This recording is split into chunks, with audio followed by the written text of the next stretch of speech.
Welcome to Hunt to Eat's Community Kitchen. My name is Michael Cravens, and today we are making a mesquite smoked black bear ham. Not only is the American black bear one of the most versatile and delicious large game species in the kitchen, it's also one of the most magnificent animals on the North American continent. They are synonymous with wilderness and a top predator in many places. If you'd like to learn more about black bears, their management, and their varied uses in the kitchen, please visit hunttooeat.com. Check out the Stories tab and read my article, Black Bears in the Wild and in the Kitchen. Now, let's get on with our ham. Alright, so you'll see the list of ingredients above. The important stuff here is the ham, the water, the salt, and the sugar, and also the Prague powder number 1. It's key that you get the correct thing here. There are other types of curing salts that won't work the same and give you the correct result. So make sure you get the Prague powder number 1. Everything else, give or take, probably isn't going to matter that much.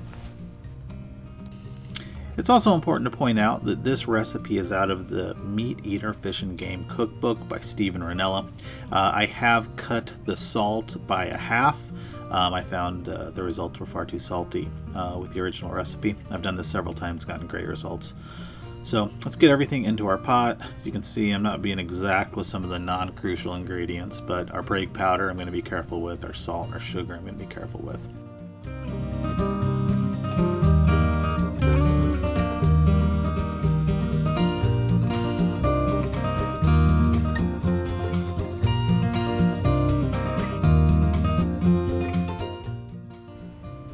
So as soon as we have all of our ingredients in the pot, we're going to add our water. It is important here to measure out 2 gallons. You want these ratios correct so our brine works properly. So as soon as we get to 2 gallons, we're going to put a lid on this, kick our heat up to high, bring it to a boil, give it a good stir, making sure everything's dissolved. And then we're going to let it sit out until it gets to at least close to room temperature before we put it in the refrigerator. You can add ice, this might speed it along, but we're going to leave it in the fridge overnight. Alright, it's the next day. We're going to get our brine out, which is nice and cold now. We're also going to get our ham out. This ham happens to be from a 2019 archery bear that was a exciting hunt and has contributed to a lot of amazing meals. But it's my last piece, so it's time to get back in the bear woods. Okay, for this you're going to need a syringe. I found this one at Target.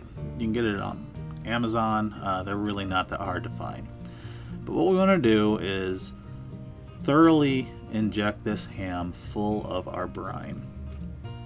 It might look like I'm overdoing it, but this is the only time I plan to do this.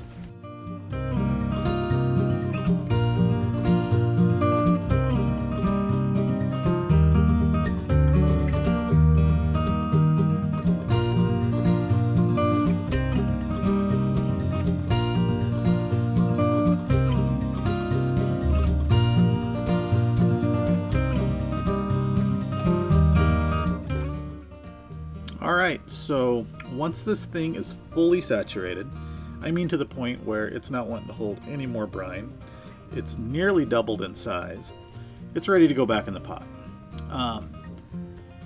It should sink straight to the bottom. If it doesn't, just add something heavy on top of it. Probably should have mentioned this earlier, but your pot and whatever you might add to hold it down need to be non-reactive. But regardless, this is where the hard work ends, at least for this week. We're going to let this sit in the fridge for a week, even up to 10 days. So here we are. It's been a full week. Our ham has been soaking in our brine. So we're going to pull it out, clean it off, give it a really good rinse, being careful to remove all the brine left on the surface. Alright, so once our ham is nice and clean, we're going to do our best to dry that surface area off.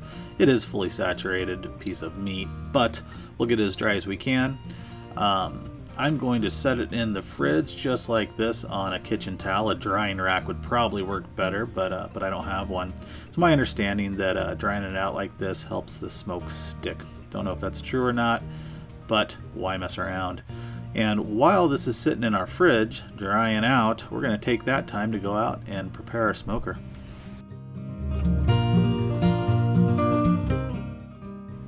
Alright, so our smoker is all set up, has come to temperature. We're going to place our ham on here. I am using a charcoal smoker and mesquite wood. Any kind of smoker will do just fine. Trick is, you want to keep this going as long as you can, around 180 degrees. This could take anywhere from 5 to 8 hours.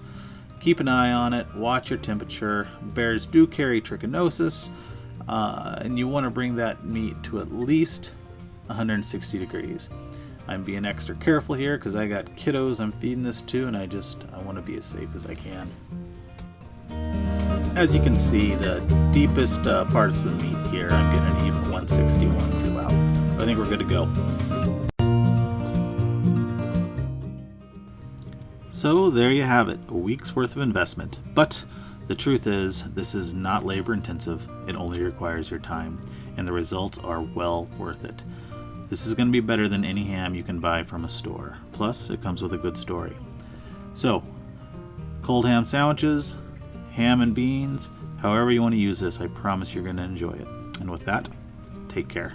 This is Michael Cravens, and this has been Hunt to Eat's Community Kitchen.